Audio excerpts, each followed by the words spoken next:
What is going on, guys? Welcome back. I know a lot of you come here just for Madden, but listen, I know a lot of you guys' demographics.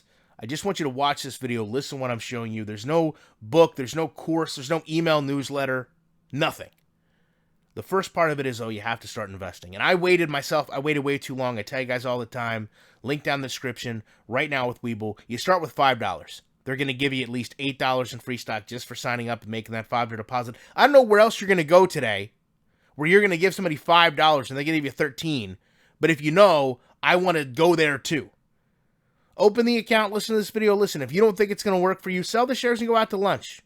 But I can tell you with 100% certainty that my life would have completely changed if I'd known about this sooner. You know, the reality is I come from a blue-collar family. Nobody really taught me investing in high school or college. I think actually my teachers made me feel like the stock market was for people who were already rich. And if you didn't bring a load of money with you, don't even bother.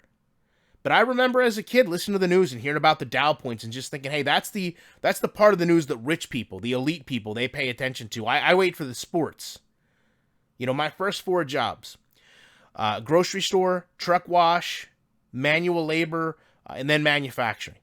You know, in those jobs, I sat down with somebody at HR, I filled out a 401k, and you look at this article here, you look at the article from AARP I'm about to show you, they leave you with this impression that retirement takes millions of dollars.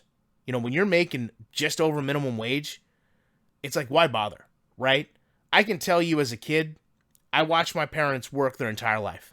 $1 million is a mythical amount of money to me, right? Scrooge McDuck swims in $1 million. The Joker tries to steal $1 million from Gotham Bank. So at this point, it's almost ingrained in certain people that you're just going to work to the day you die. And that's okay. That's some dignified death in the American dream that you're supposed to be proud of. And I know that's harsh. I do. But I also know I'm speaking to a lot of people when I say this. So when this YouTube revenue started to come in, I knew I had to do something. I looked into investing. A lot of you guys know I was very transparent, got hammered during the crash last year, but I kept buying, kept testing myself. Honestly, I was investing, if nothing else, to shield myself from spending all this money. So one day I decided to sit down and plan it out, right? How long before I could retire? Even on a modest life. What would mean more to me?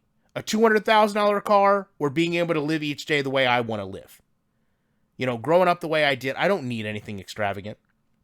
So just to be as transparent as possible, let's say the YouTube revenue stays as it's been, it's possible I could retire in 2 years. You know, if I made sacrifices, if I sold some memorabilia, I bought my dream car in 2015, a Cadillac. A lot of you know I spent some time in NASCAR. I have a Jeff Gordon race-worn fire suit. If I sold both of those for, $32,000, the car for $25,000, the suit for $7,000, that's actually fair pricing. I could probably be done. A lot of you also know I'm watching my mom go through kidney failure, and I think the life lesson for me has been that you need to enjoy life. That's the most important thing. Enjoy life, do what you want, but you have to do it while you're healthy. So, open the account. Your second step is to plan out your expenses, and I mean everything, from the taco to the toilet paper. I'm going to lay out some of my expenses here. My house taxes, $3,000 a year. Yes, my house is paid for. $250 a month.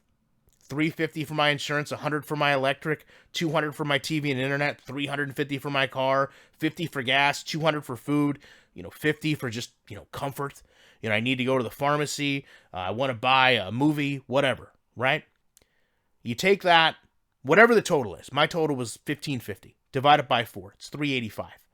That $385 is going to represent your cushion. You don't need it. You don't need to do it, but let's plan for it. That way, maybe the next car is a little more expensive. Maybe your insurance goes up. Maybe inflation happens, right? It's optional. But listen, if you're dealing with a time frame, just give yourself a little cushion. You don't want to retire and then have to go back and be a greeter at Walmart. You don't want to be that guy. So you get that number, whatever that number is, okay? Divide it by 20 cents. So my number was $1,935. Divided by 20 cents, it's $9,675. You take that number and you multiply it by 23. That is the number you need to retire with. So right now my number, $222,525. That's how many shares you would have to buy of QYLD to live. Now, being totally fair, QYLD is actually under $23. The last payment was only 19 cents, but the month prior was 23, so anything is just coming out in the wash. So now you've got this amount. Let's look at some time frames. Your guy's average age, from what I know, is 27 years old. So let's do 15 years. That means you retire at 42. I would say if you're 27 years old, there's a very good chance that your parents are not older than 42. So we're going to take this $222,525 and we're going to divide it by 15. It's going to be $14,835, and we're going to go into 12 months. That means if you could find a way to set aside $1,236 per month, you could retire on your own. Nothing else matters. For many of you, that could be a part-time job, $300 a week. Now, the best part about this is it's really simple. You're not going to sit at your house looking at stocks all day. I mean, you can if you want. Any return you can make in the market is just going to add to it, but we're using 4 ETFs.